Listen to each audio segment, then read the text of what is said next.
As a Trump versus Biden rematch of 2020 becomes probably what will happen in 2024, I would like to examine the 2024 presidential election between Joe Biden and Donald Trump.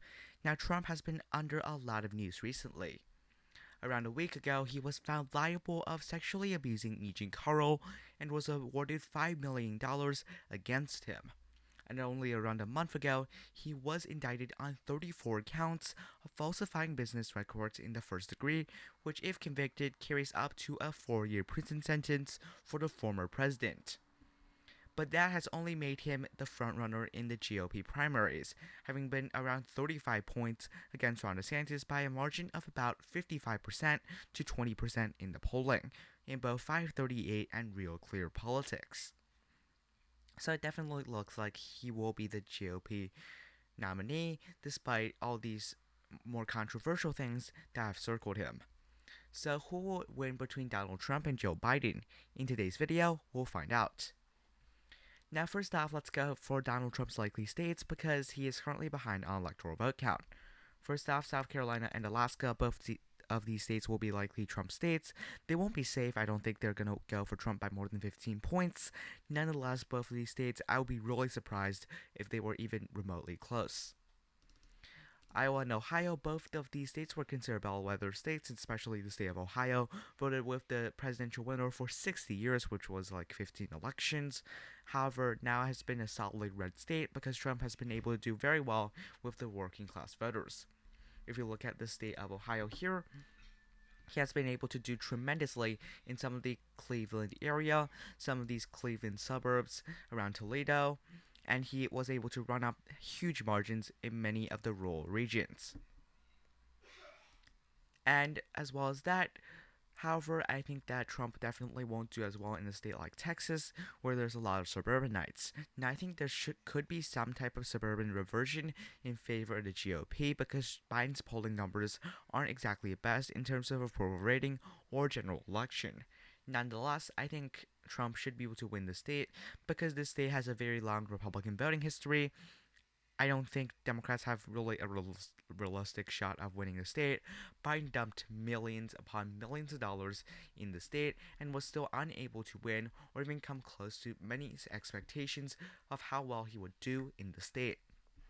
Further, Florida has been very much unfavorable for the Democratic Party. Around 10 years ago, this was a heavily contested state. Now, although it's still a heavily contested state, it seems like that Joe Biden has a very large deficit if he wants to actually win against Donald Trump, and that is simply not going to happen. This will be a likely state for Donald Trump in this prediction. Now, Joe Biden also has a couple of likely states, not as much as Donald Trump though. Colorado and New Mexico, both of these states, going to vote for Joe Biden by around 10 to 13 points. I don't think this is much of a surprise. Both of these states heavily in the Democratic column, though not by safe margins. And as well as that, Virginia, also a trending blue state. Again, this is not super surprising if you follow politics. This state was competitive around 10 years ago. Now it's just in the safe blue column. And that really shows polarization in the United States. More and more states are now considered safe states compared to how they were previously. Now means a large vote will also be likely in the Joe Biden category. This gives Joe Biden 211 to Donald Trump's 218. Again, this is a very much competitive map. Both parties can win, and the electoral vote difference is not that significant. So let's go into the lean and tilt states, moving from the West Coast, which is Nevada and Arizona, up to some of the New England states. Let's start with the state of Nevada. Nevada will be a state that goes to Joe Biden by around a tilt margin. Now, in 2020, if we look at the map here, Nevada only voted for Joe Biden by 2.4%. If you look at the shift from 2016, you'll see Clark County, the state's by far largest county, trended Republican by 1.4 points, and state overall was pretty stagnant. But in terms of the shift overall, because Joe Biden did do better in the presidential election overall, the state actually shifted towards the GOP, and the long-time trend don't really look that good for Democrats. Nonetheless, in 4 years, I don't think much is going to change. I think Joe Biden won't be able to do that well in Clark County, but I think he can run up the margins in Washoe County, which borders California and has by far the second largest population out of any counties in the state of Nevada. Now for Arizona, because Trump is a nominee, I think this is going to be very, very close. Ultimately, though, I do think Joe Biden is favored in the state of Arizona. Now, this is largely because of the fact that really I think the GOP is getting rejected in the state of Arizona because of claims of election fraud and also because of the fact that really the state is trending towards the Democratic Party. And some issues like abortion could end up helping the Democratic Party. Now, there are some issues that could help the GOP too, especially Biden's unpopularity. And because he is the incumbent president, he will be a scapegoat of any negative consequences facing the United States. Nonetheless, I think Joe Biden is still favored in the state of Arizona. Now for the state of Georgia. This is again a very close state. Biden barely won the state in 2020, though the state did shift 5 points to the Democratic Party, largely thanks to a huge shift in the Atlanta metropolitan and suburban areas in counties like Henry County, Douglas County, Paulding County, Cobb County, Gwinnett County, and so on. These areas propelled Democrats to a narrow victory in the state of Georgia, thanks to unpopularity of Donald Trump in many of these suburban Atlanta regions. Now for the state of Georgia, I think this will be a tilt blue state, which gives Democrats 244 electoral votes, which gives them a ever so larger chance of actually winning the presidential election. However, a silver lining for the GOP would be that North Carolina goes to Donald Trump by around 3 to 4 points. I don't think this is necessarily speaking that much of a surprise. This state, at the end of the day, is pretty stagnant. It could trend blue in the long term, but at this point in time at least, I think Democrats have a relatively small shot of actually winning the state. So that will be the fact that North Carolina will be a lean red state in this prediction. Now for the state of Minnesota. Now, Minnesota, again, this is a state that has trended blue in recent elections, specifically in 2020, where much of the Minneapolis area, just like the state of Georgia, trended heavily towards the Democratic Party. However, this state definitely will have some reversing trends, as the Rust Belt in general is expected to trend towards the Republican Party. Overall, I think that the Democrats will end up winning the state by around 3 to 4 points. Now for the state of Wisconsin. Wisconsin voted for Democrats by less than 1 percentage point, and much of these rural areas where Democrats were expected to win, Democrats did horribly. Democrats lost most of these rural areas and lost the district overall by I believe 6 to 7 points, which is not great for the Democratic Party. Overall, I think Democrats and Republicans both have a fighting chance in Wisconsin, Michigan, and Pennsylvania.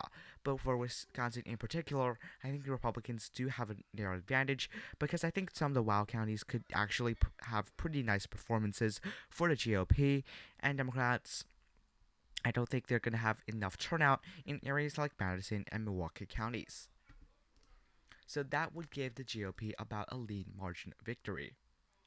Now again, the election is decided by Pennsylvania and Michigan. A win for Democrats in Michigan gives Democrats 269 electoral votes, enough to tie for the presidential election.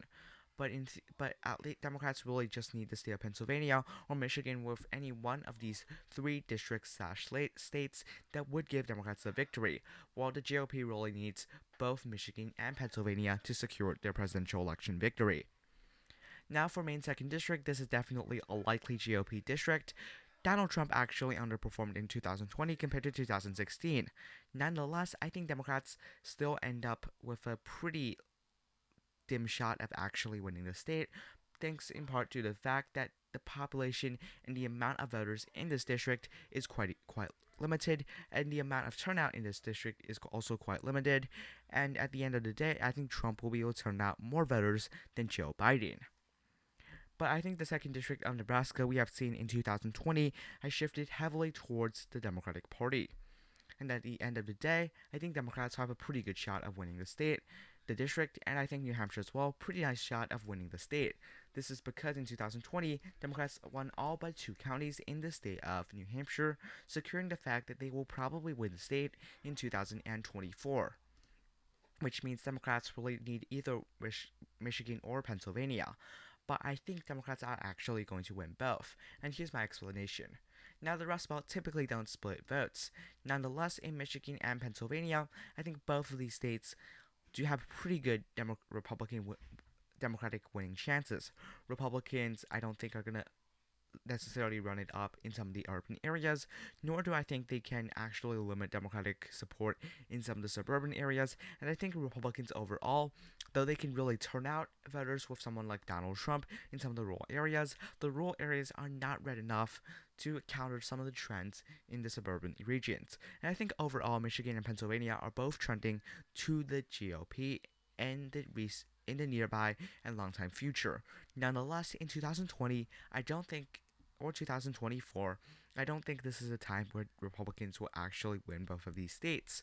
So I'm going to give Michigan to Democrats by a lean margin and Pennsylvania by a tilt margin, giving Joe Biden 293 electoral votes to Donald Trump with 245 electoral votes. Thank you for watching. Have a nice day. Goodbye.